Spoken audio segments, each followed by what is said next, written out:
ನಿಮ್ಮೊಬ್ರಿಗೆ ಅಷ್ಟೇ ಅಲ್ಲಪ್ಪ, ಮನೇಲಿ ಎಲ್ರಿಗೂ ಹಾಗೆ ಅನ್ನಿಸ್ತಿರೋದು. ಆಫೀಸಲ್ಲಿ ಕೆಲಸ ಮಾಡಿ ಬೇಜಾರಾದ್ರೆ ಮನೆಗೆ ಬರೋಣ ಅಂತ ಅನ್ಸುತ್ತೆ. ಮನೇಲಿ ವಾತಾವರಣನೇ ಸರಿ ಇಲ್ಲ ಅಂದರೆ ಎಲ್ಲಿಗೆ ಹೋಗ್ಬೇಕು ನಾವು?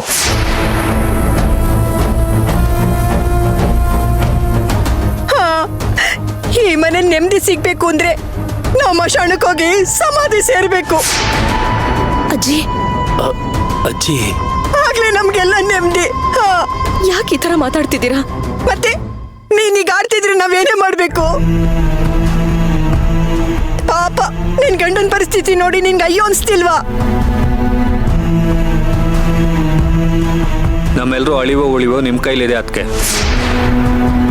ಒಂದು ಹೆಣ್ಣು ಮನೆನ ಬೆಳಗ್ಲೂಬಹುದು, ಸುಡ್ಲೂಬಹುದು.